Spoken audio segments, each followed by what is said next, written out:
Oi, bom dia a todos. Bom dia. É um prazer estar com vocês aqui novamente neste lindo dia aqui na Nova Zelândia.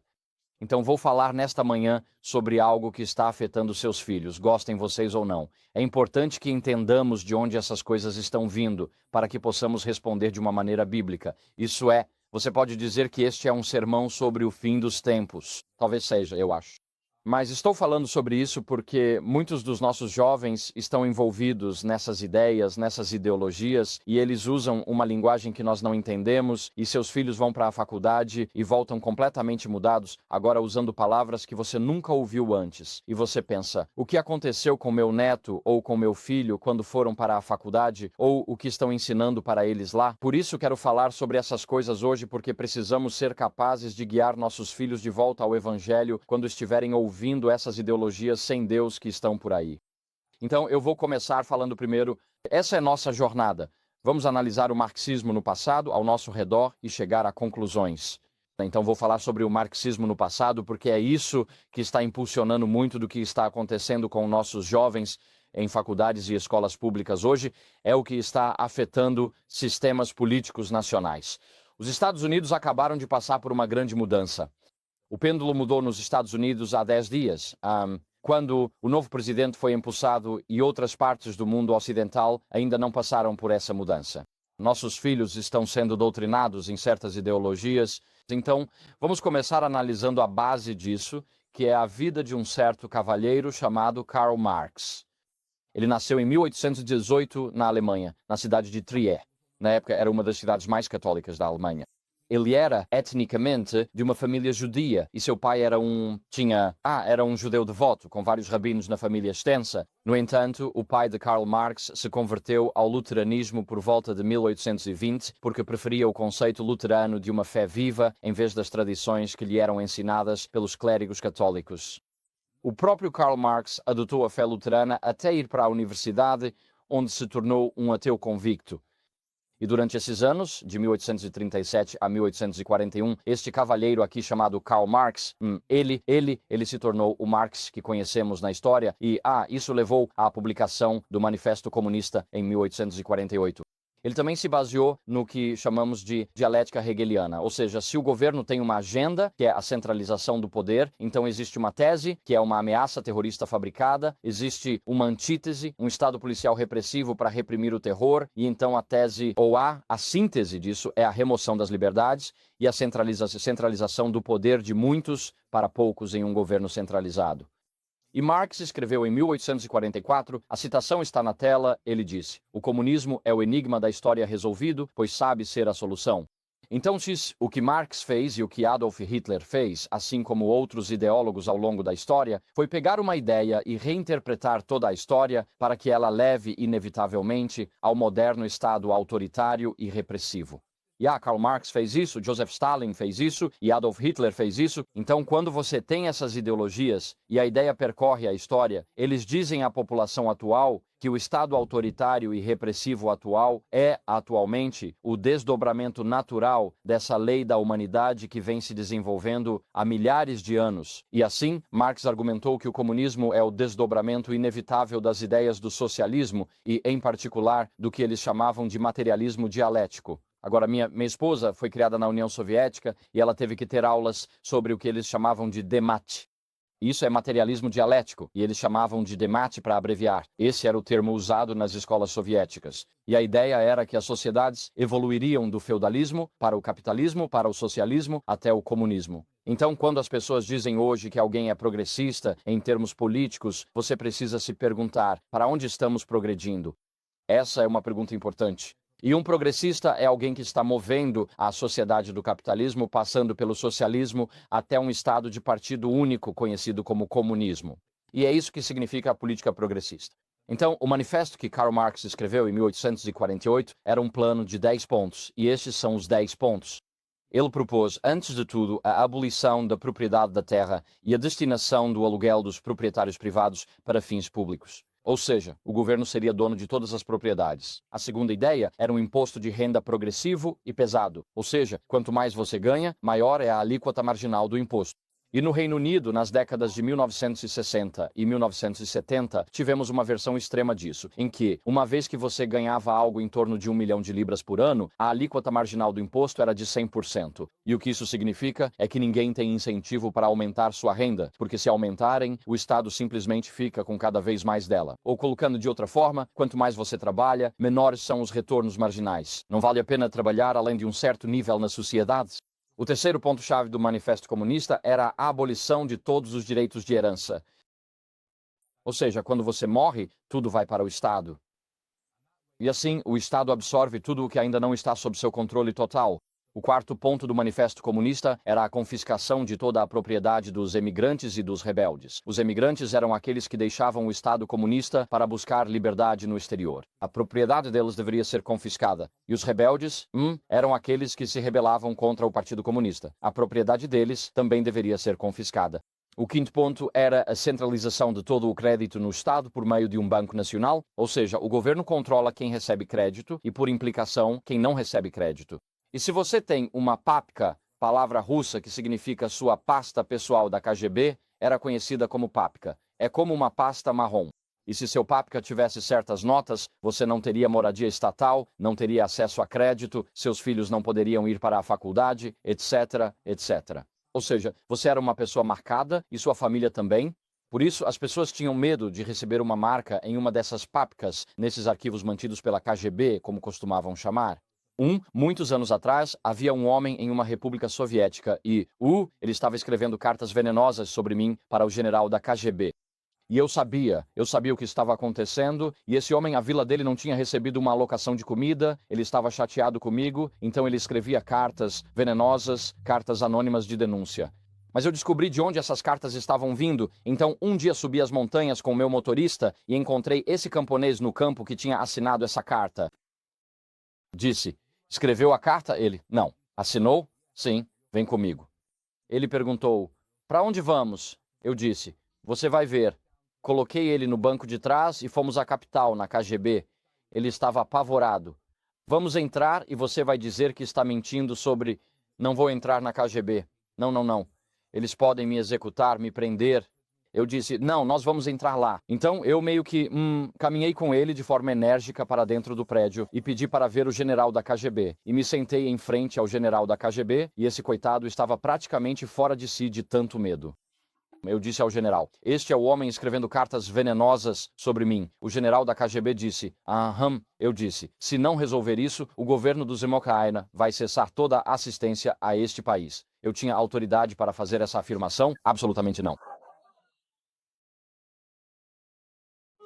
Mas naquele momento, o homem à minha frente praticamente derreteu no chão. E, o general da KGB disse, ok, nós vamos cuidar disso. E então não recebi mais cartas envenenadas, mas aquele cara levou uma surra da polícia naquele dia. E, a questão disso tudo é que quando o governo controla tudo, aquele cara estava apavorado que sua família recebesse uma marca negra em sua papka e que sua família fosse excluída de moradia social, de assistência médica e de educação dali em diante. Eu resolvi meu próprio problema, mas aquele cara nunca mais fez nada parecido.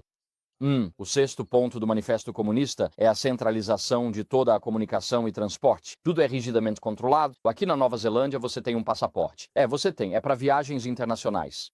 A União Soviética tinha 2 passaportes. Você tinha um para viagens internacionais e outro para internas. A maioria nunca recebia passaporte internacional. Não eram consideradas confiáveis para viajar ao exterior sem ficar lá, mas se tivesse passaporte interno para ir de Wellington a Auckland, precisava de permissão da polícia e carimbo no passaporte. Então, em muitos casos, porque tem os raions, o país é dividido em raions, que são regiões como condados, e dentro de cada raion você tem um micro-raion, que é como uma cidade ou vila local. Se você quisesse ir de um micro-raion ao próximo, precisava obter um carimbo de aprovação da polícia. Era tudo rigidamente controlado. Quando Marx defendia que comunicação e transporte fossem controlados pelo governo, era isso que ele tinha em mente. O próximo ponto era ampliar fábricas estatais, ou seja, o governo controlar os meios de produção. O terceiro era a obrigação de trabalhar. Todos deviam trabalhar independente da capacidade para que pudessem dizer, de cada um segundo sua capacidade, a cada um segundo sua necessidade. Um dos slogans que eles tinham. A nona coisa era a abolição da distinção entre comunidades rurais e urbanas. E os soviéticos eram basicamente moradores urbanos. Eles desconfiavam dos rurais porque não dependiam dos cupons de alimentação para viver. Eles tinham galinhas, cabras e vacas e se alimentavam sozinhos. E assim, Stalin tinha medo da independência que as comunidades rurais possuíam. Então, nos anos 1920, ele enviou seu exército vermelho para a Ucrânia, que era o celeiro da União Soviética. Ele tomou toda a comida, destruiu a infraestrutura agrícola e cerca de 15 milhões de pessoas morreram em uma fome provocada pelo homem. Hoje, isso é conhecido como Holodomor, a fome artificial criada por Joseph Stalin. Joseph Stalin não queria a vida no campo, como a que estamos falando neste acampamento, porque a vida no campo representa independência espiritual, política e econômica em relação aos poderes estabelecidos.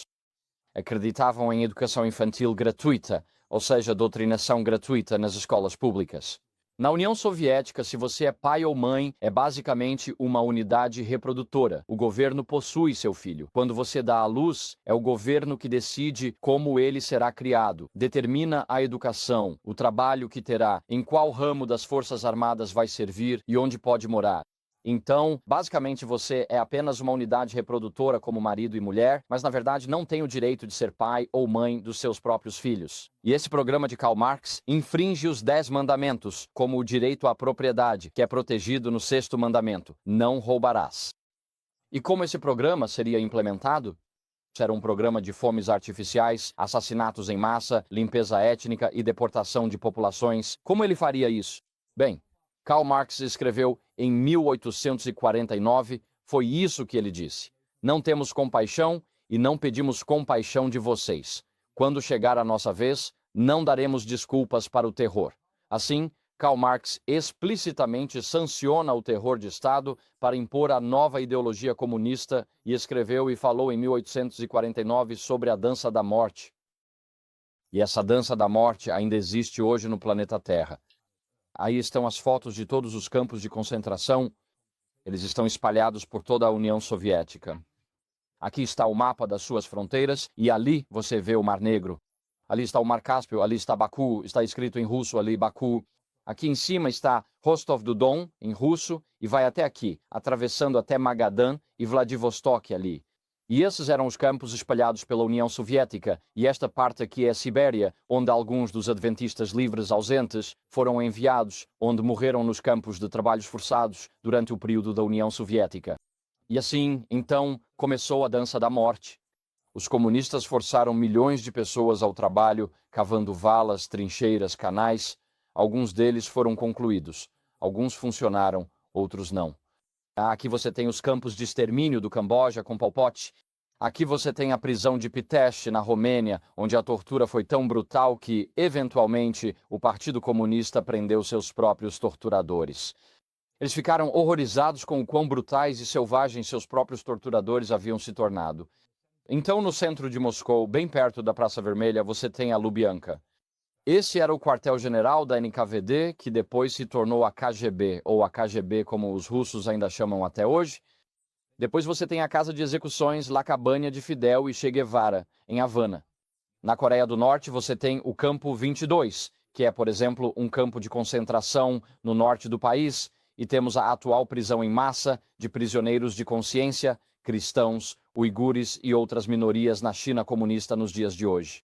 Você tem a Revolução Cultural na China, onde Mao Zedong queria acabar com antigas formas de pensar, velhos hábitos e valores, e todos tinham que adotar as ideias, a ideologia e os princípios de um livrinho vermelho chamado Livro Vermelho de Mao. Todos carregavam uma cópia do Livro Vermelho de Mao, um pequeno Novo Testamento que continha seus escritos e ideias principais. Foi Mao Zedong quem cunhou as expressões pensamento politicamente correto e pensamento errado. Ambos os termos vem do próprio Mao Zedong. E se você quisesse sobreviver, adotava o pensamento politicamente correto. Durante a Revolução Cultural Comunista Chinesa, de aproximadamente 1969 a 1979, quase 60 milhões de pessoas morreram. Os números são enormes. É incompreensível quantas pessoas morreram na implementação da ideologia de Marx. Se você ler o Livro Negro do Comunismo, publicado em 1999, vai descobrir que entre 100 e 160 milhões de pessoas morreram por causa da ideologia de Karl Marx, de 1917 a 1991.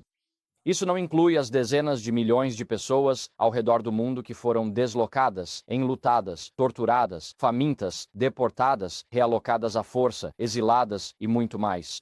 Talvez seja a ideologia mais destrutiva dos últimos 120 anos. Ali está a imagem da Revolução Bolchevique, e ali estão os trabalhadores em São Petersburgo pedindo uma Demokraticheskaya República. Isso é russo.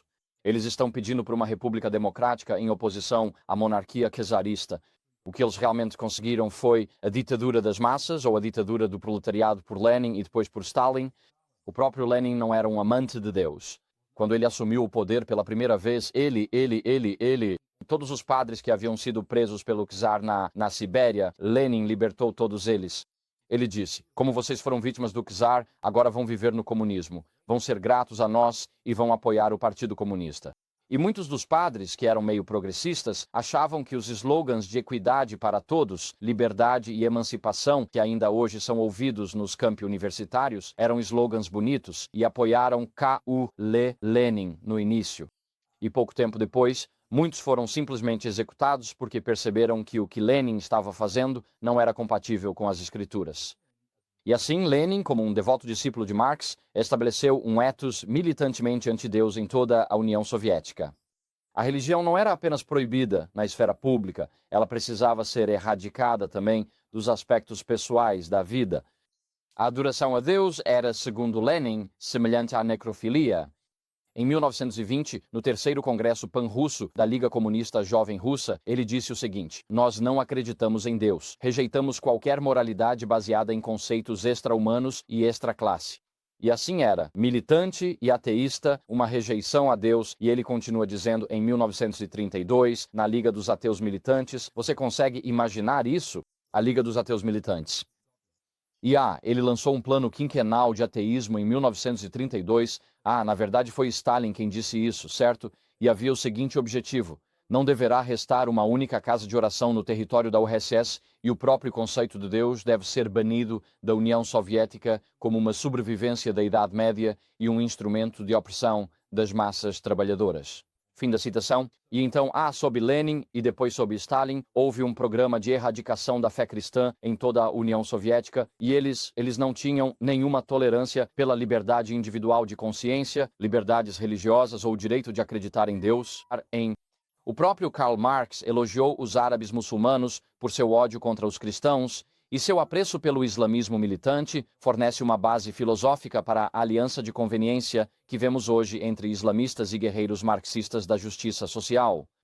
Tanto marxistas quanto islamistas compartilham um ódio comum por Jesus Cristo, e é por isso que existe uma aliança de conveniência entre a esquerda radical e o islamismo radical em nosso mundo hoje. Então, por que Marx odiava os cristãos em particular? Quando olhamos para a própria vida dele, Marx estava longe de ser um exemplo de virtude. Ele se recusava a trabalhar para obter renda ou para sustentar sua família em crescimento. Ele preferia implorar e intimidar seus pais idosos e ricos para conseguir dinheiro. Raramente tomava banho, era atormentado por furúnculos pelo corpo, bebia excessivamente. Descontava sua raiva repetidamente em sua esposa, teve um filho por meio da impregnação forçada da empregada doméstica pobre da família, a quem obrigava a trabalhar sem salário, em regime de escravidão, e desprezava a família. Este é o herói dos estudantes universitários de hoje. Sua correspondência pessoal está repleta de antissemitismo e racismo explícito. Ele escreveu sobre os judeus, abre aspas, que a emancipação dos judeus, em última análise, é a emancipação da humanidade do judaísmo. Esse foi um sentimento posteriormente defendido por Adolf Hitler. Seu genro, que era de Cuba e tinha aparência afro-americana, Marx o denegriu, dizendo que ele tinha sangue negro nas veias e se referia a ele como o gorila da família. Em outros escritos, ele usava regularmente epítetos raciais ao se referir a membros de sua família. Mas além de seu ateísmo filosófico, seu ódio intenso a Deus foi notado por seus contemporâneos. Seu pai disse o seguinte sobre Karl Marx: ele é governado por um demônio. Seu filho o chamava de meu querido diabo. Engels, um colega marxista-leninista e revolucionário do início da década de 1850, referiu-se a Karl Marx como um monstro de 10.000 demônios, e sua esposa o chamava simplesmente de um patife perverso. Ele era tomado por uma fúria maníaca contra a vida em geral e contra Deus em particular. E se você olhar para sua poesia, encontrará pistas sobre o seu fascínio pela violência, seu fascínio por Satanás. Você encontra pactos de suicídio e acordos com Satanás e encontra um ódio a Deus. Ele escreveu algo chamado O Jogador. Isso trata da destruição de si mesmo, e neste poema aqui, ele se retrata como um violinista que invoca os poderes das trevas através de uma execução frenética em seu violino. E o texto diz: até que eu enlouqueça e meu coração esteja completamente transformado, veja a espada. O príncipe das trevas a vendeu para mim, pois ele marca o compasso e dá os sinais. Cada vez mais ousadamente eu toco a dança da morte. E assim, neste trecho aqui, um músico invoca Satanás. Um amante oferece veneno à amada e ambos correm para a morte em uma rejeição satânica deste mundo.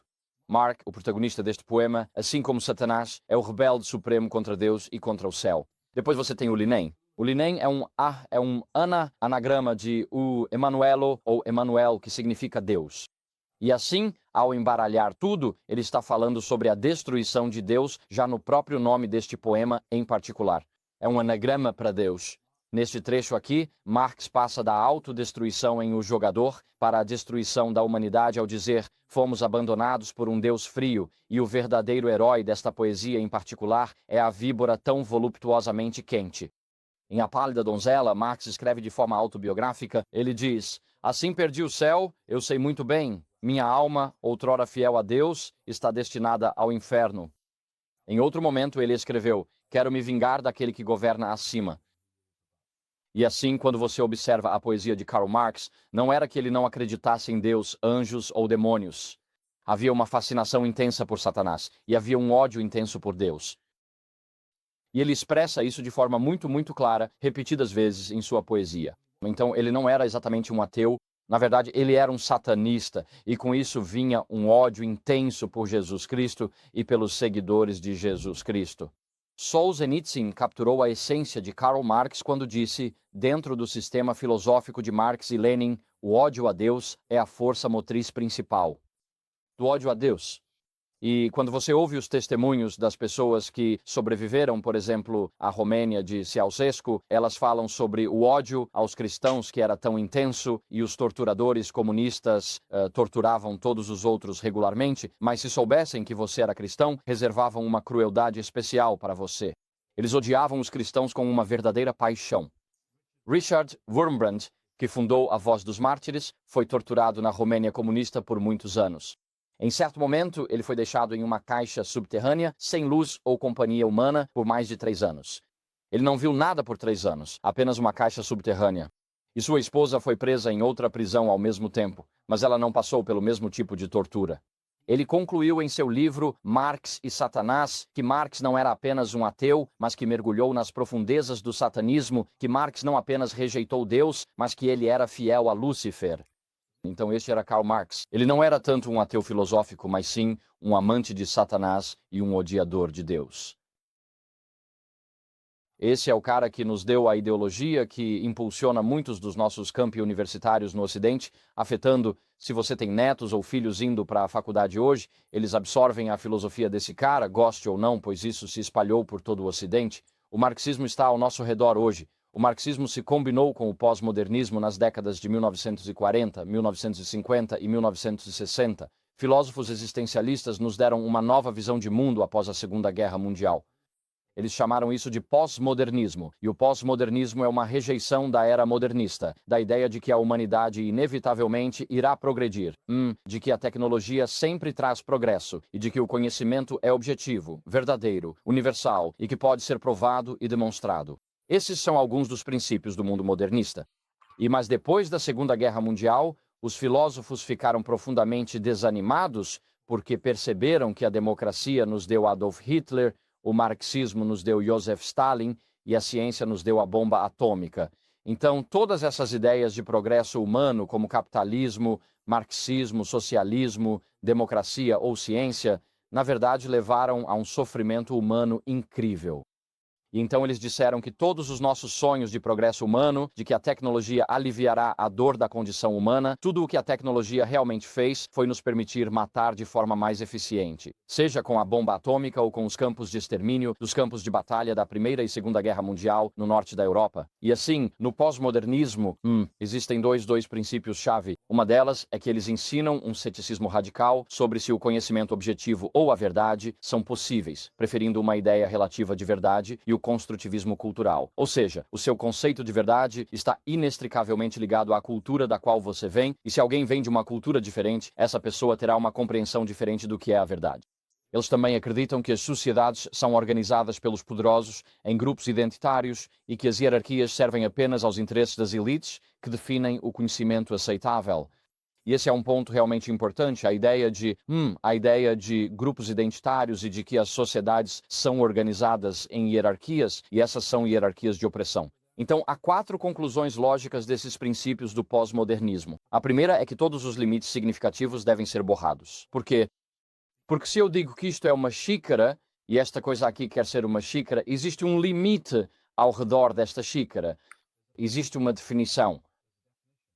Todo substantivo tem uma definição. E se você define uma xícara, então é isso que a xícara é, então isto aqui não pode ser uma xícara. Mas se esta xícara, se esta coisa quer ser uma xícara, porque a xícara é mais poderosa na sociedade do que esta coisa, então precisamos borrar a definição de xícara para que tudo isso possa ser uma xícara. É por isso que dizemos, bem, o que é uma mulher? Ótima pergunta no Ocidente hoje em dia. Ninguém sabe o que é uma mulher, pelo menos nesses mundos teóricos em que eles vivem. Porque se você diz que isto é um homem, e um homem tem certas, você sabe, características cromossômicas, XX e XY, então, por definição, tudo o que não é biologicamente masculino deve ser feminino. E isso cria distinção, e nessas distinções você tem opressão dentro da sociedade.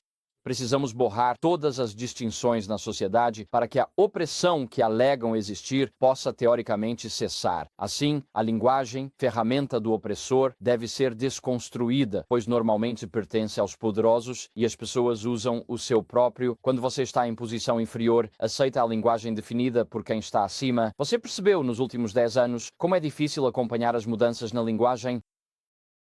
É como se a linguagem estivesse sempre sendo redefinida. Nos Estados Unidos, alguém originalmente da África poderia ser chamado de negro, depois colored, pessoa de cor, depois afro-americano. São chamados BIPOC, pessoas negras e indígenas de cor. É difícil acompanhar a linguagem. E você não está tentando ofender ninguém, mas simplesmente não sabe para onde a linguagem está indo e como ela está sempre mudando por causa daqueles que impulsionam essa ideologia, você está sempre em desvantagem. E isso tem uma influência desestabilizadora nas relações sociais. A ideia de que todas as culturas são iguais é mais importante do que o indivíduo, sendo substituída pela identidade de grupo. Isso é absolutamente fundamental, porque você não é mais julgado pelo conteúdo do seu caráter, mas sim pela cor da sua pele.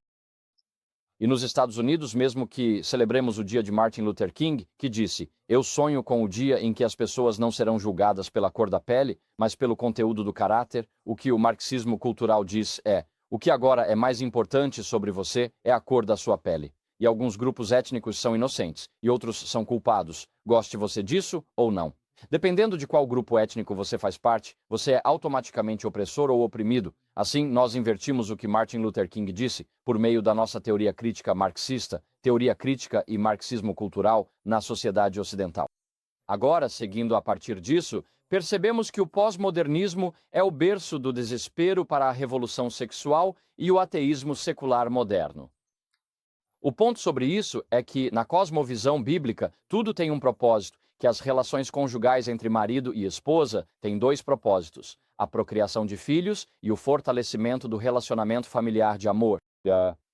No mundo pós-moderno, nada tem propósito, portanto, a parte mais importante do seu ser é o próprio ato sexual, e por isso sua orientação sexual, como chamam, é a parte mais importante de quem você é.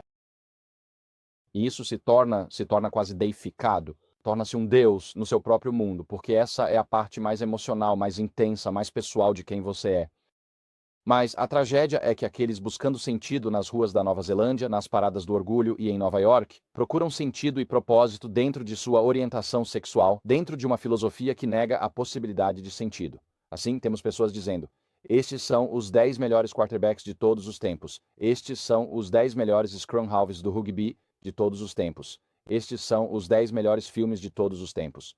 Criamos significado em nossa sociedade popular porque não conseguimos fisicamente, nem emocionalmente, lidar com viver em uma sociedade onde nada tem significado. Então, criamos listas artificiais para encontrar sentido nelas. Onde me encaixo nesta hierarquia geral de insignificância? Então, em nosso mundo ocidental, nada importa, nada tem significado, nada tem propósito. Isso significa que eu não importo e você não importa.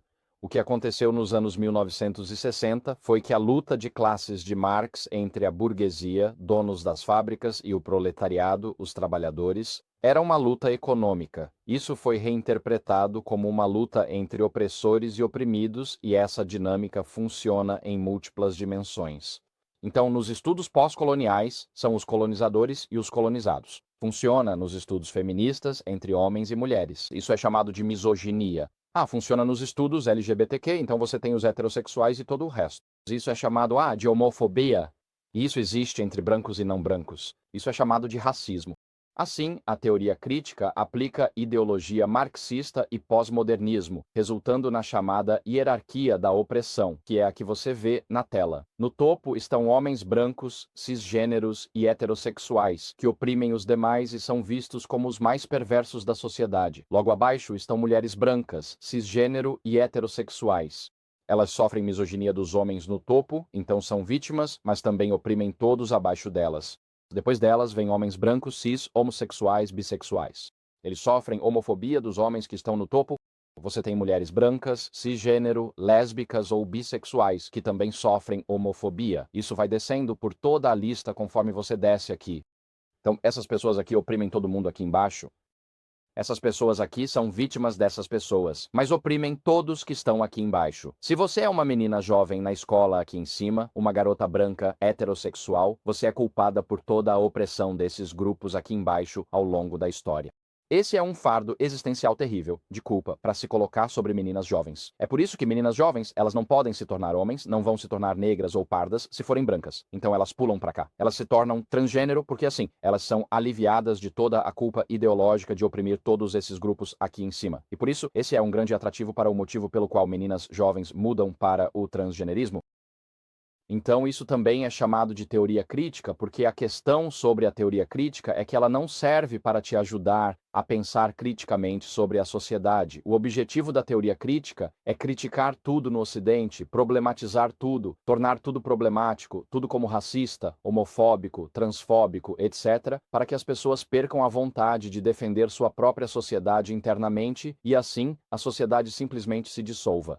Então temos debates como: minha bandeira é racista agora? Se minha bandeira é racista, não vou mais hasteá-la na frente da casa. Meu país é sistematicamente racista? Então por que eu o defenderia? Se um país é sistematicamente racista, ninguém vai servir nas Forças Armadas ou na polícia. Assim, ao fazer essas acusações contra as sociedades judaico-cristãs, as pessoas já não se sentem mais capazes socialmente de defender o que somos e quem somos. E o resultado final é que nossas sociedades lentamente implodem. A ideia é que possamos ressurgir como um superestado marxista. Esse é o objetivo da teoria crítica. Assim, a teoria crítica é uma estrutura filosófica, marxista e desconstrucionista que entende todas as relações humanas pelo prisma do poder, e por isso divide o mundo entre oprimidos e opressores. Quando falam sobre epistemologia do ponto de vista, que é a ideia de que os opressores veem o mundo a partir da sua própria perspectiva, vamos voltar aqui. Então, esses caras aqui veem o mundo apenas da perspectiva deles, mas essas mulheres aqui veem o mundo tanto da perspectiva delas quanto da desses caras, então elas realmente têm uma visão dupla. Quando você chega aqui, por exemplo, em homens transgêneros negros e pardos, eles veem o mundo da perspectiva de todos os outros, portanto, eles têm um maior entendimento, e por isso deveriam ter o papel dominante na tomada de decisões na sociedade. É por isso que esses grupos são elevados a cargos de tomada de decisão, porque eles têm um maior entendimento. E é isso que temos visto nos Estados Unidos, na Grã-Bretanha e no Canadá. Não tenho certeza sobre aqui, na Nova Zelândia, e nos últimos 10 dias o presidente Trump assinou ordens executivas para acabar com tudo isso, simplesmente eliminou. Mas isso é a exceção, não a regra, no Ocidente atualmente. E assim, a teoria crítica não busca entender o que é. Ela busca problematizar tudo no Ocidente para que o Ocidente colapse. E a liberdade de consciência, liberdade de culto, liberdade de expressão, liberdade de pensamento devem ser eliminadas. O pós-modernismo evoluiu para várias teorias críticas: pós-colonial, teoria crítica da raça, estudos sobre deficiência, gordofobia, opressão de pessoas gordas por magras, estudos LGBTQ, teoria queer, teoria crítica de gênero. Isso é ensinado em algumas escolas adventistas. Se você for para uma certa faculdade na América, não vou mencionar o nome, nas aulas gerais deles, você aprende sobre teoria de gênero feminista moderna. Portanto, escolha com cuidado para onde envia seus jovens. Analise o currículo, converse com os professores, visite-os e pergunte qual é a posição deles sobre essas questões. Caso contrário, seu filho volta para casa radicalizado e doutrinado e odiando você por ser um opressor. Então, você precisa pensar muito bem sobre onde vai colocar seus filhos, porque algumas dessas ideias já chegaram até mesmo, sim, às faculdades adventistas. Este homem aqui, Ibram X. Kendi, esse não é o nome verdadeiro dele. Ele o mudou porque ninguém gosta. O nome dele era comum, então ele mudou para Ibram X. Kendi porque é muito mais vendável e ele escreveu um livro chamado Como Ser um Antirracista, por volta de 2020. E, para esse cara, antirracismo significa apoiar políticas que igualem as disparidades raciais nos resultados entre todos os grupos étnicos, enquanto racismo consiste em qualquer política ou ideia que leve à desigualdade racial. Você é ou racista ou antirracista. Simplesmente não ser racista significa que você ainda é racista. Agora, nos escritos dele, que são muito influentes, se você é homofóbico, ou seja, se você não aceita totalmente a cultura e o estilo de vida LGBTQ, você é, por definição, racista. Se você é transfóbico, ou seja, se você nega a ideologia trans de qualquer forma, você ainda é racista. Para Kendi, apoiar ou acreditar no capitalismo e no capital privado é ser racista. Ele cita: amar o racismo é acabar amando o capitalismo. Fim da citação. E durante os protestos de George Floyd em 2020 nos Estados Unidos, a Universidade Andrews declarou-se oficialmente uma instituição antirracista. Acho que o conselho realmente não entendeu o que estavam sendo convidados a declarar, mas eles fizeram a declaração oficial. Agora somos uma instituição antirracista. Agora, felizmente, houve uma mudança de liderança lá e eles não defendem mais essas ideologias, mas ainda não retiraram essa declaração do espaço público. Então isso até afeta instituições adventistas. E assim, a batalha decisiva contra o cristianismo, segundo os surrealistas franceses, só pode ser travada no nível da revolução sexual. A revolução sexual vai mais fundo do que as questões de economia ou política. Ela atinge o cerne do que significa ser um ser humano, a nossa própria identidade. Assim como Marx conclamou os trabalhadores a se unirem contra a opressão da burguesia, agora a revolução sexual do marxismo cultural nos chama a rebelar e rejeitar qualquer repressão sexual de seus opressores. Os opressores agora são os que defendem a moralidade bíblica. Assim, a revolução sexual argumenta que qualquer restrição à expressão sexual é repressiva e psicologicamente prejudicial, então toda restrição moral deve ser rejeitada. Essa ideologia é ensinada em nossas escolas públicas no Ocidente. E quando você manda seus filhos para o jardim de infância e para as séries 1, 2, 3 e 4 na Grã-Bretanha, é isso que eles estão aprendendo. E você sabe qual é o grupo que se posiciona contra isso? Não são os cristãos, são os muçulmanos. Na Grã-Bretanha, há 2 ou 3 anos, o governo implementou um novo currículo para crianças do jardim de infância e das séries 1 a 4, e os cristãos não protestaram. Os muçulmanos saíram às ruas aos milhares em Birmingham e protestaram, fazendo-se ouvir. Eventualmente, o governo retirou temporariamente o currículo para permitir mais tempo para consultas, o que foi uma forma educada de dizer: quando os muçulmanos enfrentam os revolucionários sexuais, os muçulmanos vencem. Como cristão, fiquei horrorizado que os cristãos não protestaram, não marcharam, não pressionaram seus membros do parlamento, deixamos para os muçulmanos defenderem aquilo que consideramos moralidade bíblica. Porque tantos cristãos perderam a coragem moral de defender aquilo em que acreditam. Então, em partes da Grã-Bretanha, os muçulmanos é que têm realmente contido a revolução sexual nas salas de aula, não os cristãos. A ideologia transgênero é rebelião contra a ordem criada por Deus, é o grupo mais oprimido na teoria crítica. Atualmente, são principalmente garotas brancas, de classe média, adolescentes, aderindo ao transgenerismo por 4 fatores. Primeiro, garotas adolescentes não conseguem competir com as imagens retocadas do corpo feminino que permeiam nossa sociedade. Ninguém se importa com a aparência dos meninos. Eles podem cheirar a suor, ter cabelo comprido e oleoso, usar roupas que não combinam, ninguém liga porque são meninos. Mas se você é uma garota, está competindo com a revista Cosmo e elas não conseguem fazer isso. Então, é mais fácil se tornar um menino, já que ninguém se importa com a sua aparência. O segundo fator que leva as meninas a isso é que, ninguém coloca os meninos e seus corpos sob tanta pressão. Ninguém avalia o corpo dos meninos dando nota de 1 a 10, mas as adolescentes são avaliadas o tempo todo e elas odeiam isso. Elas são objetificadas em nossa sociedade ocidental.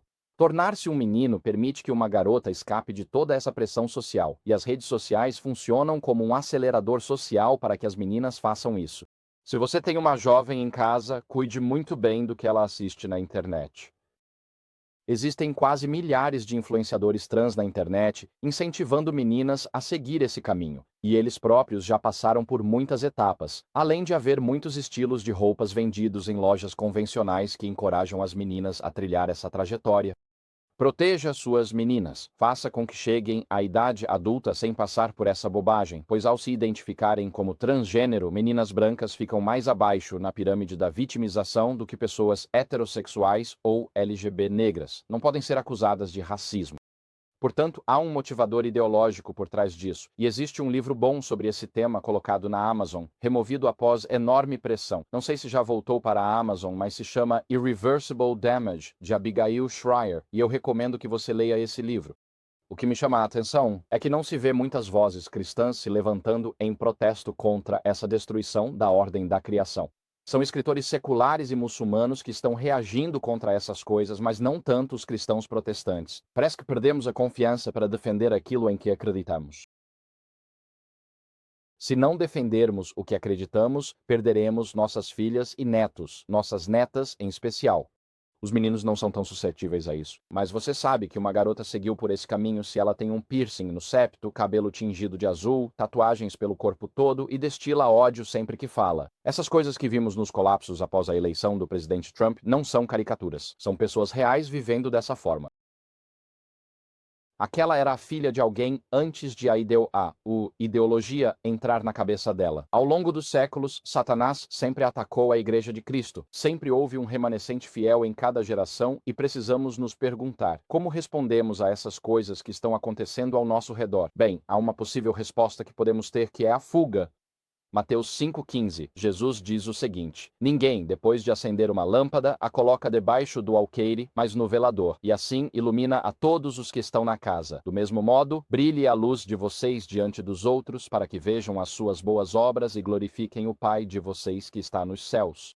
Mas a questão é que muitos cristãos estão escondendo a lâmpada. Eles não querem que o mundo saiba no que acreditamos. Sentimos vergonha de pregar e dizer publicamente no que acreditamos. Temos medo de falar nas redes sociais por receio de sermos cancelados ou perdermos nossos empregos se você trabalha no setor público.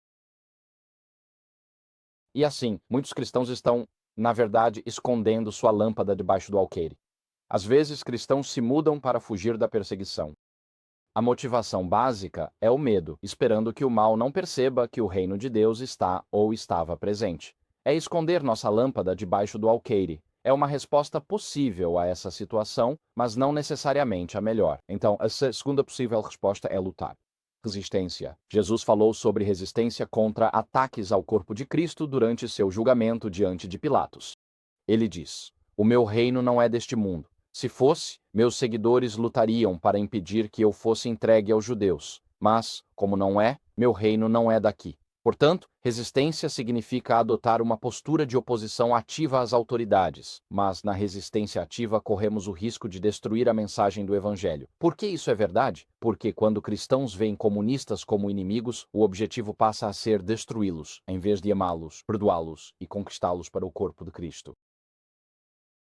Houve nos anos 1990, 1980, 1990, durante os combates na fronteira entre Myanmar e Tailândia, existem grupos tribais ali, Karen, Hmong e outros, e um dos generais mais famosos daquela região era adventista do sétimo dia, e ele lutou durante anos contra o regime de Myanmar com sua milícia, e eles fizeram tudo o que acontece em uma guerra, e eram adventistas do sétimo dia.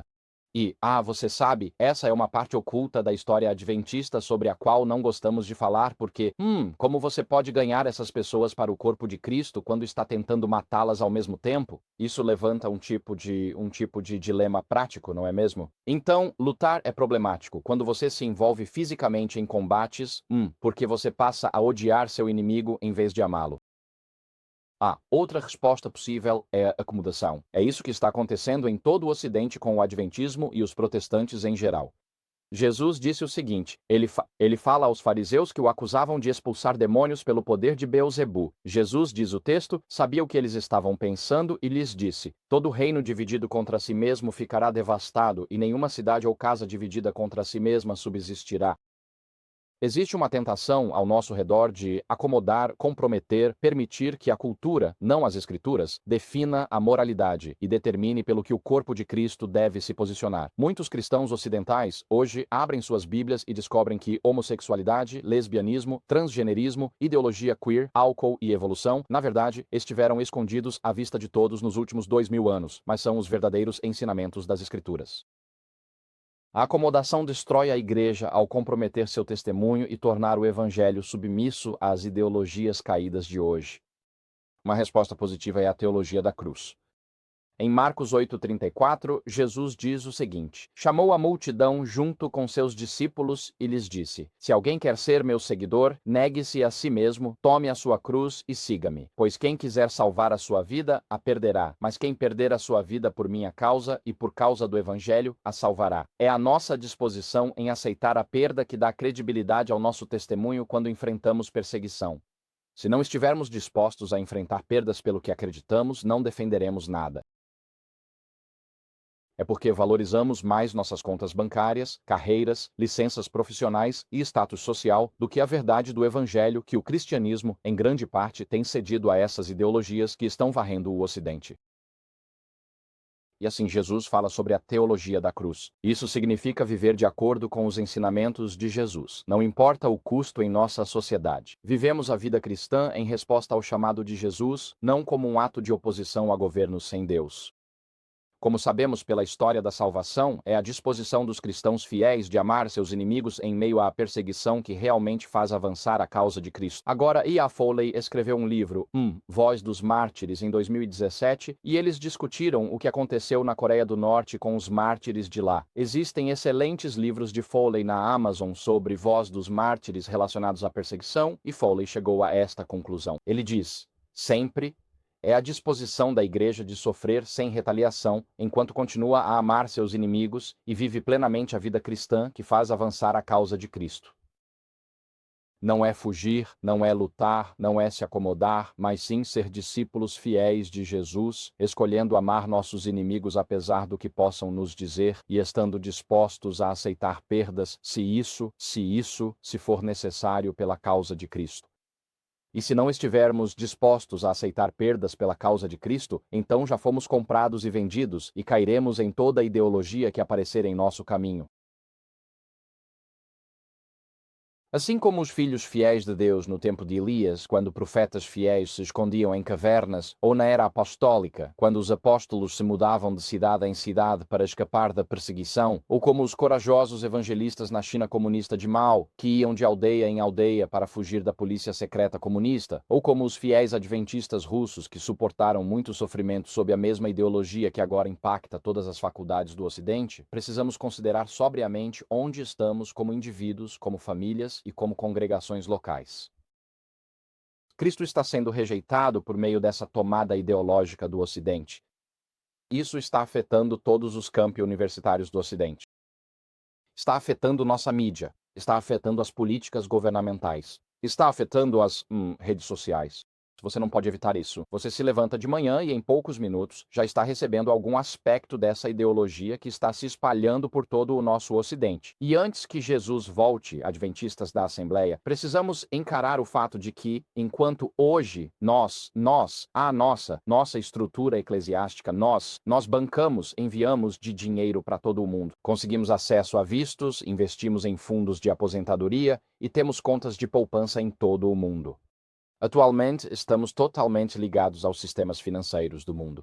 E se não estivéssemos inseridos nos sistemas financeiros do mundo, toda a estrutura mundial adventista pararia completamente em 30 dias, porque dependemos dessas transferências em trânsito todo mês para manter o sistema funcionando.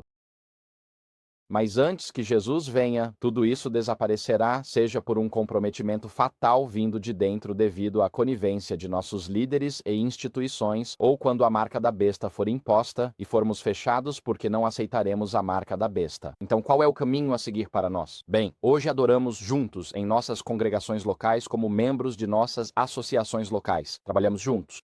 Testemunhamos juntos. Usamos todas as ferramentas à nossa disposição enquanto podemos, como uma denominação legal e visível, e com a liberdade de pregar e viver abertamente o Evangelho, mas também reconhecemos o fato de que chegará um tempo, na Nova Zelândia, em que, para pregar o Evangelho e viver o Evangelho abertamente, isso não será feito em um ambiente legal. Existe apenas um motivo para ter uma igreja subterrânea, e não é por causa da perseguição. Você tem uma igreja subterrânea porque deseja ensinar e viver o Evangelho de forma fiel e completa. E quando você não pode mais ensinar o Evangelho de forma fiel e completa por compromissos ou restrições legais, então é hora de aceitar a necessidade de uma igreja subterrânea.